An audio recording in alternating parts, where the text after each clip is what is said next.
Can't tell you why it happens to me, but for some reason, things happen in song titles pop up. Does this happen to you? Song titles, or it's kind of, you know how they have aromatherapy? It's not really music therapy. It's just kind of things that I relate to for some reason come into my head. Because I was thinking this morning, we're getting ready for the hottest weekend that we have certainly had since summer started, because June was very, very nice here in Southeast Texas. While we saw some temperatures in the 90s, nothing extreme. That will change going to this weekend. So anyway, the song that I keep hearing in my head is Hot Fun in the Summertime. Do you remember that one? You have to step back a while.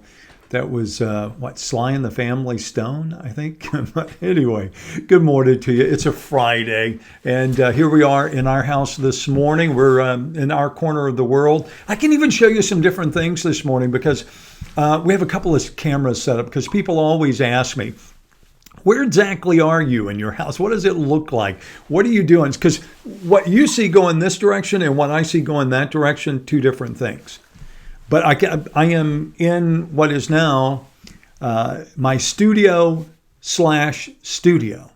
Studio is in our live streaming studio here for Facebook, but also my art studio. So I'll show you. This is our other camera that we have. And you can see I've got a canvas up over here that I'm working on, a new one. The one behind me is one that I have done on the other camera is the one that I have done as well. But that just kind of gives you an idea that this is kind of, like I said, my corner of the world. This is where I retreat to when I want to kind of escape.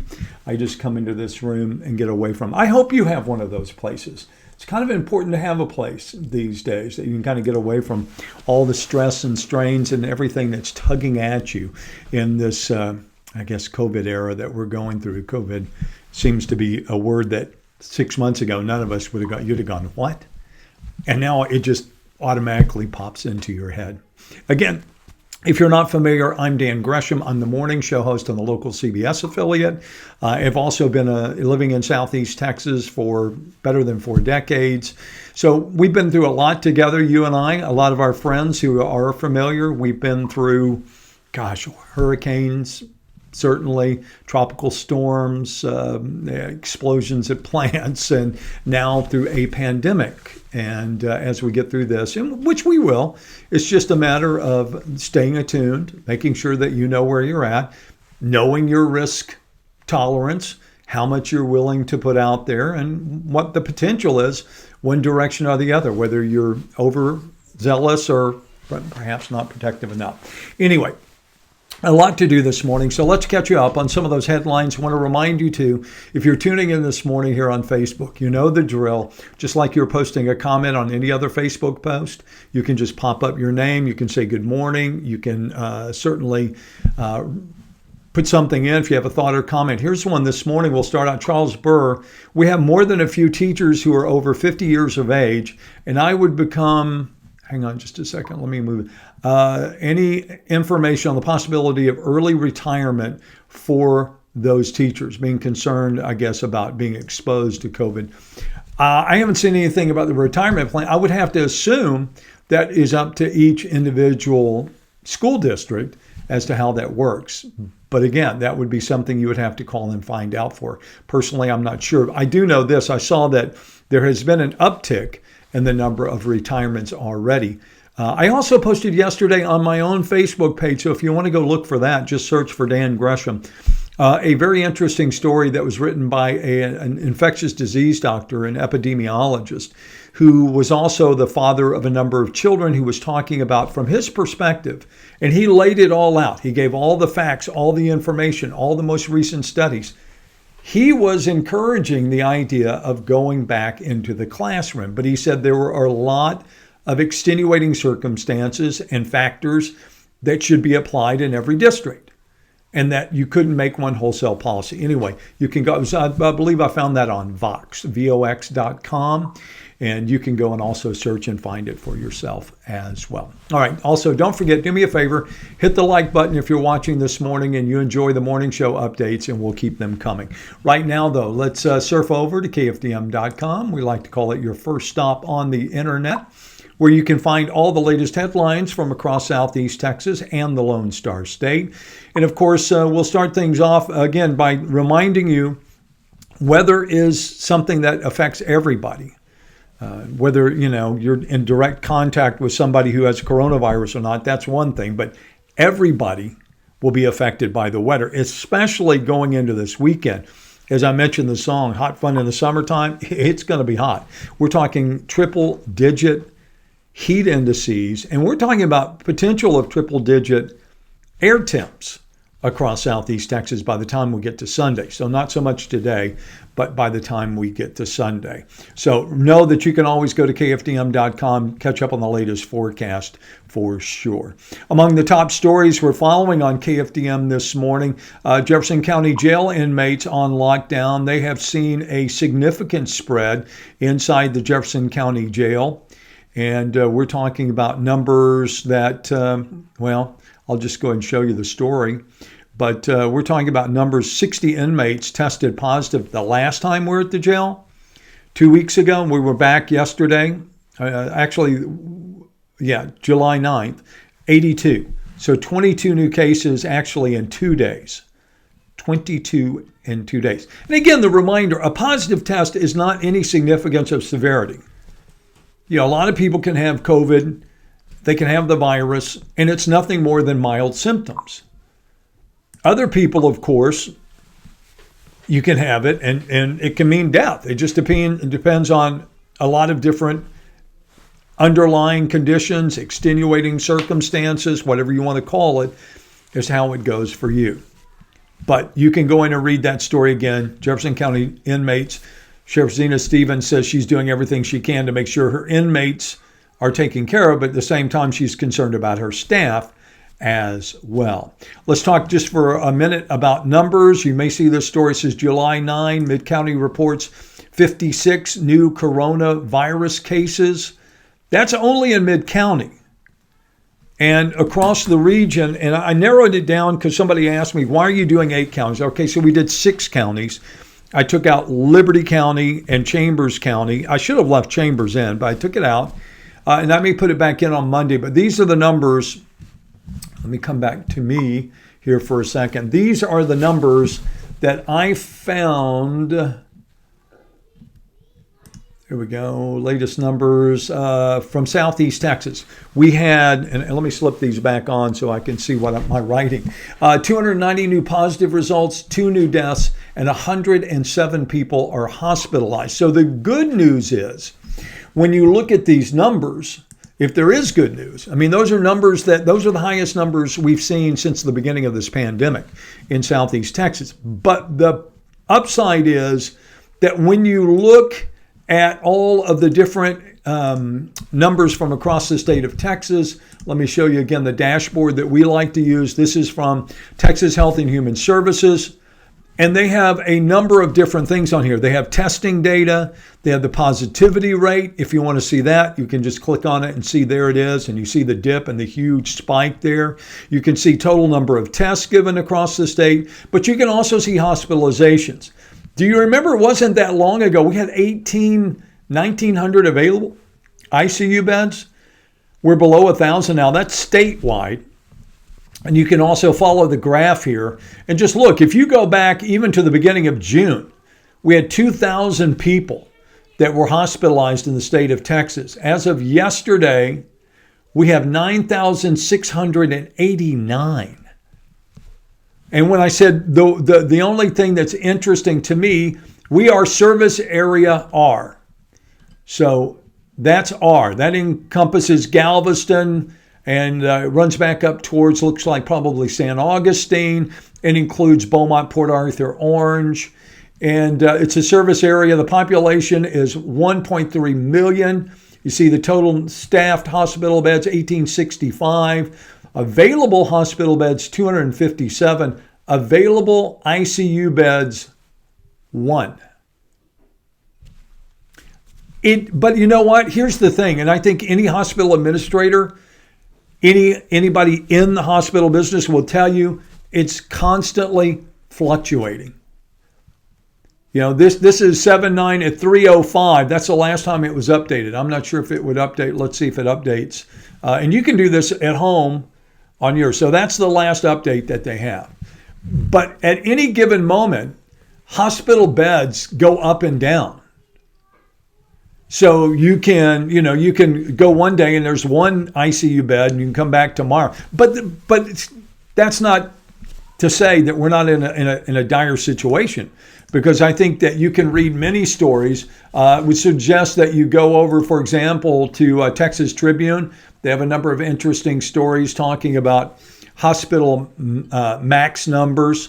But this is their story talking about the banning of elective surgeries in more than 100 counties. This happened yesterday, as the governor says, okay, we're going to have to do something else to make sure that we have enough hospital beds to go around. It's not everywhere, but I mean, it's 100 counties across the state. And if you're one of those people, you're like, great, I had a day surgery. It's not about day surgeries. It's about surgeries that would take up hospital facilities. All right? That's what we're talking about. And if you have a day surgery planned, it's not an issue. Most places that are doing day surgeries are continuing to do day surgeries. Those are, not affecting the number of beds that are available in the state. But again, if you want to know more information, you can go. So many great sources. KFDM.com. I love to believe that it's one of them, but I also know that TexasTribune.org does good work as well. You can read their stuff. Here's an interesting story that I saw today I wanted to share with you. More than 1 in 3 Americans say they know someone who has been sick from coronavirus, according to their survey. Can you say that? Can you say that somebody has had or been affected? I looked at that and my first instinct was to say, well, I don't know anybody. That's not true. I now know at least 2 people. Now, did either one of them, wind up being in the hospital for a prolonged period of time? No. But they did have positive tests, and they did, and both of them did get sick, but not as sick as some people have, certainly. And we've mentioned that it's a pretty big spectrum on what happens to people, who wind up testing positive. 10% again wind up having to be hospitalized of all those who were tested. That's statistically. And then from there, the number of people that go there. So anyway, you can go and read that if you want this morning. It'll give you a little more information. I was just curious if you could say, yeah, I'm one of those people who does know someone, or maybe you still don't know anyone who has. Also this morning, away from the COVID stories, 2 contractors killed in Sour Lake yesterday. You hear about these things happening, and it's also 2 contractors working Sour Lake drainage project.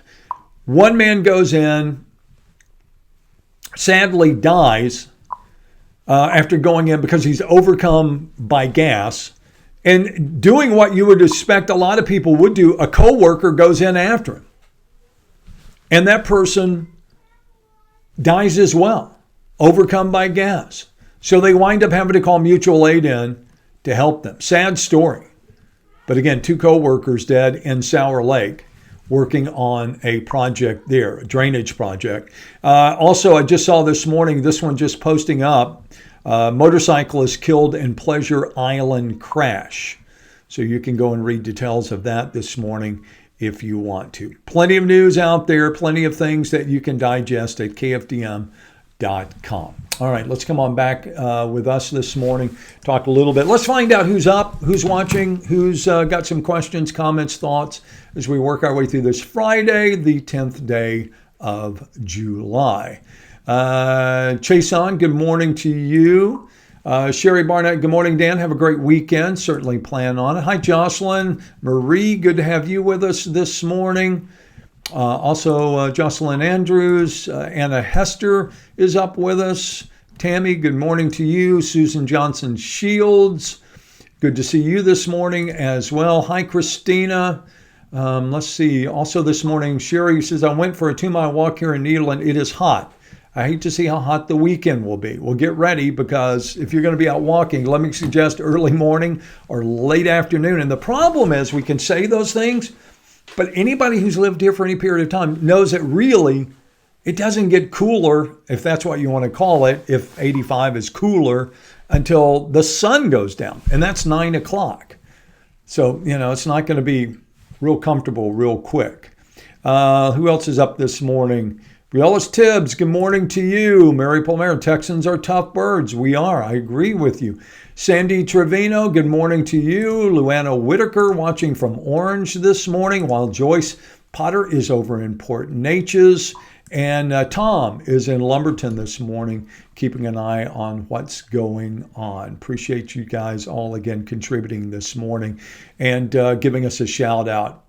Here's a good one. Don Foxworth wants to know, everyone is a tizzy over the coin shortage. What is the skinny on that topic? Well, if I try to boil it all down for you, Don, essentially what's happened is because people are not going out and they're not spending money as freely, perhaps, as they have been in the past.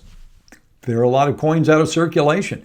People are just, and they're taking them but not putting them back in, to the point I'm reading this morning where some places are actually encouraging people either to use a card of some kind to pay for their purchase or have exact change because they don't have change to do it.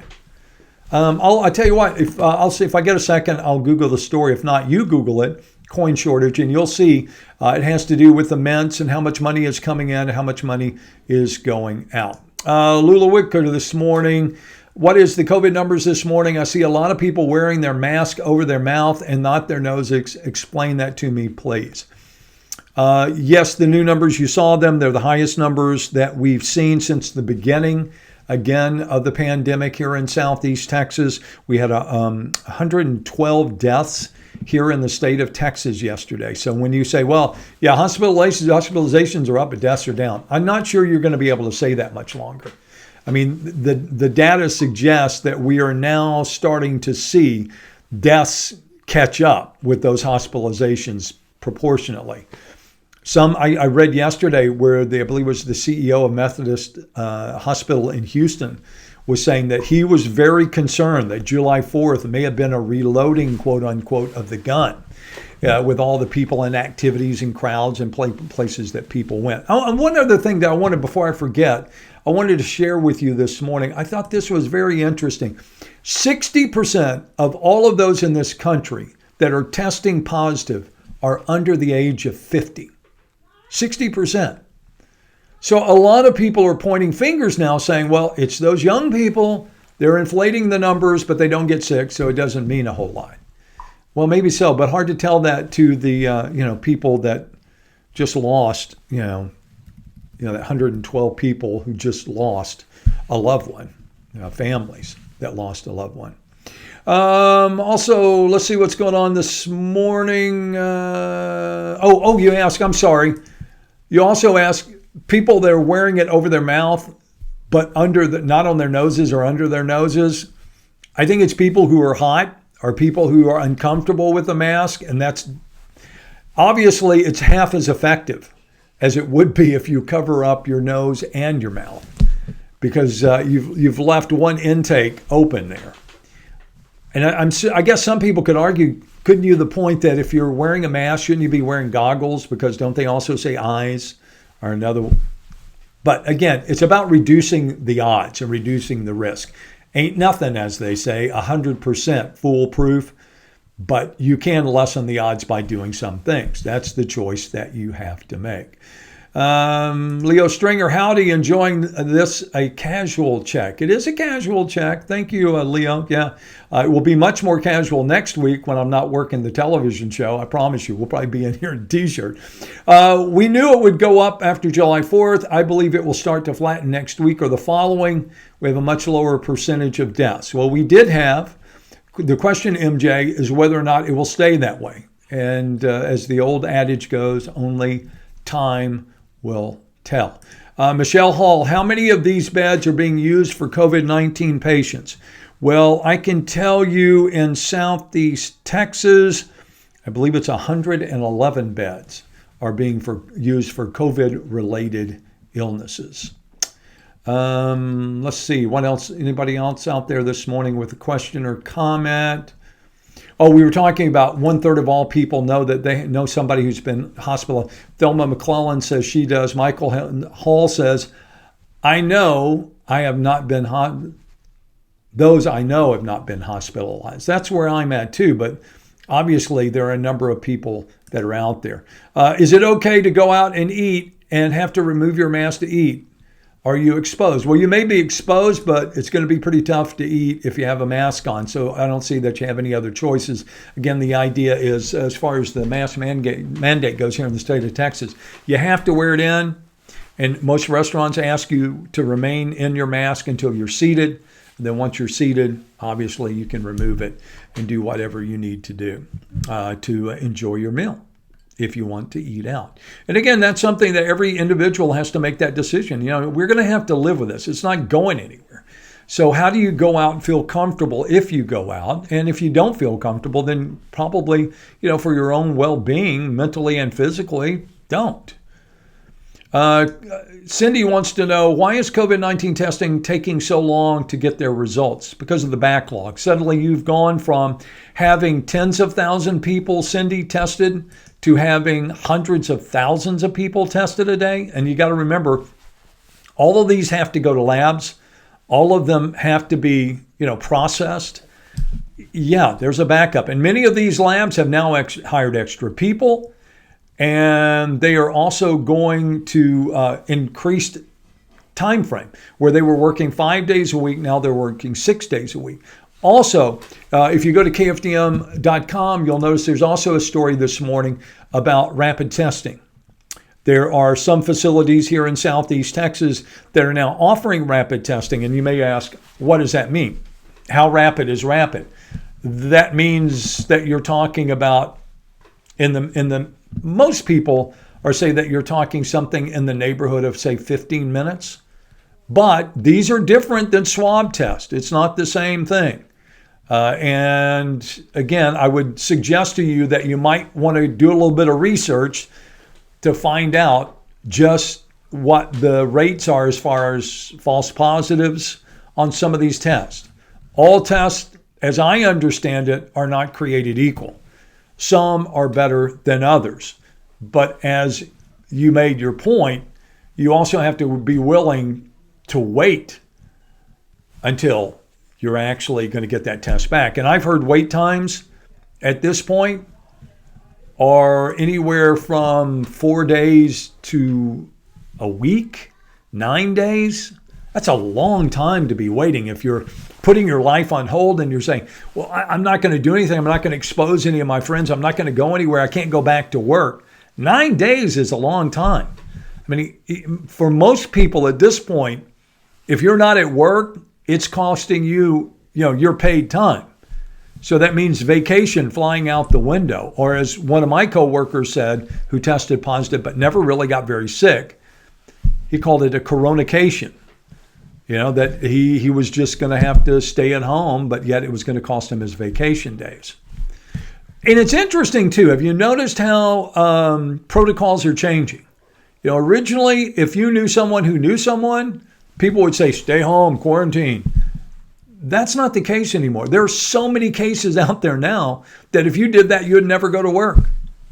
You'd be home all the time. So now it's come down to, if you've been in a small space with somebody and you didn't have a mask on for a prolonged period of time and they tested positive. But every business, everybody has their own standard for what they want to use. All right. I want to bring this story up because I think it's very significant. I want you to see it, and I want you to have the chance this week to go and read it. I've said from the beginning of this, Texas Monthly, the national magazine of Texas, I've always been an admirer. I like people who understand that if you build it and they will come kind of idea. And these people at Texas Monthly decades ago did exactly that, and people have continued to follow them. They have a lot of great writers who have worked through them through the years, some of my favorites, and they still do an outstanding job, I think, in covering our state. And here's another fine example. It's called Mr. Westbrook's Last Song. And again, Texas Monthly stepping out and allowing people to be able to read their magazine free for the rest of the year. So this is not going to cost you anything. And if the name Michael Westbrook is not familiar to you, Amy Weaver Dorning puts it into a great perspective about who Michael was. A lot of us have known Michael for a long time, whether he was playing professionally, whether he was at Lamar, whether he was teaching school. He was very involved in his community, to say the least. And a lot of people knew Michael in a lot of different ways. And this, I think, is a great tribute to Michael, but it's also a great examination about something that probably unfolded right in front of you in your community, and you never had any idea. Now, if you don't remember, Michael was the band director for Hardin Jefferson High School, and he was still there when he died after. And I got to be honest, I'm not sure everybody realized that they're now tracking this backwards and thinking that there was this one night at McKenzie's Pub, a local, and none of the people there blame McKenzie's Pub, but it's well noted in this article that Michael, along with his band, played at this club, and shortly thereafter, Michael got sick. And then in a very short timeline, unfortunately, a 54-year-old man, he died. But it wasn't the interesting thing. I mean, they talk about Michael, his involvement in Southeast Texas, all he did for his kids and for the Symphony of Southeast Texas. But they also go into, what happened to his family, how they're having to deal with this. It also breaks down and gets into the idea of other people that were affected. And I'm not going to tell you the whole story, but just suffice to say, Michael's death, of course, the most severe effect, but there were other people who were also affected to varying degrees. And I think it's just a great microcosm, a good look at what COVID-19 is and what it does and how it works and how one person, can wind up losing their life and another person can barely know they even, and a lot of people, quite honestly, don't even know they had it. But anyway, take the time, go read the article, well written, well presented. Again, the story in Texas Monthly, I'm just going to go back to the top. Again, it's called Mr. Westbrook's Last Song. You'll find it. It's currently posted up on their website, which is texasmonthly.com. So again, go check it out for yourself when you get the opportunity. All right, let's run through a couple of other, see what we got going on here. We just got a couple of things. What website were you on with the current numbers? Well, Nicole, the current numbers, and of course the current numbers, if you want the current numbers in Beaumont, you can go to kfdm.com. If you want the statewide numbers, you're talking about the dashboard that I showed you, which is from the Texas Department of Health and Human Services. And if you'll just Google or whatever browser you use, if you'll just put in Texas COVID-19 dashboard, this will come up. And you can manipulate it any way you want. You can go and look at the numbers. You can take it down to state level, county level. You can look at hospital. You can look at testing. It's all there and it's available to the public. All right, so go check it out for yourself. Again, don't have to wait on me. You shouldn't wait on me to do it for you. You can do that without any problem. Susan Gidry writes, "We so glad COVID is over. Miss my family so much. I'm with you on that. He was my grandson's band leader. I didn't know him personally, but it affected people I know." It affected a lot of people. You're right. And okay, we are reaching that point where we have done our 20 minutes and more this morning. So I appreciate your dropping by. And I know some mornings are a little more scattershot than others, but it's because I'm coming from one place to the other in the window, trying to throw everything together and get it so you have some ideas. But hopefully this morning, again, you have some things to take away and some things to go and do and check on. And you can go and do your additional reading. But I, again, urge you, remember our issue, the camera's switching, that you're going to be dealing with triple digits today. So plan accordingly, hydrate, Hydrate. For those of us who do get out a lot in this time, you know that it's not about drinking water once you get out at 100. It's about drinking water 2 hours before you go out and continuing to do that until you get out there. And then once you're out there, the rule of thumb is water, whether you think you need it, every 15 minutes. And if you're thirsty, then don't wait for 15 minutes. But every 15 minutes, you should be consuming some water. All right. Again, appreciate your time. Appreciate the community. Remember, reach out, touch somebody, talk to them, ask them what's going on, check on them, make sure they're okay. Don't just live in your own cocoon. And then also remember, we'll be back next week. I'm going to be on vacation from the television station, but I'll be around the house. So again, we'll probably, you think it's casual now and just shirts and ties? Wait till next week. We may be sitting in here in t-shirts for our at-home update. Again, thanks for your time. Appreciate it. Don't forget, a variety of different ways that you can stay in touch with us. You can, first of all, you can join us here on our Facebook at-home updates every weekday. We do them at 9 o'clock, Monday, Wednesday, Friday, Tuesday, Thursdays, 9:30. You can also contact or catch up with me on Twitter at morning@TVDan. And then YouTube, it's Dan's at Home. All those ways to stay in touch. We've got newscasts coming up for you, of course, at noon today. Dana will update what's happening in your forecast. Ken Radford will have all the latest headlines. Then, of course, at 5 o'clock on KFDM with an update on the numbers, anything new coming out of the governor's office. Plus, we'll also be there at 5:30 on KBTV Fox 4, 6, 9, 10. We got you covered. So if you want local news, you know where to go. That's KFDM and KBTV Fox 4. Go out and make it a terrific day. Stay safe, and I'll see you back here soon.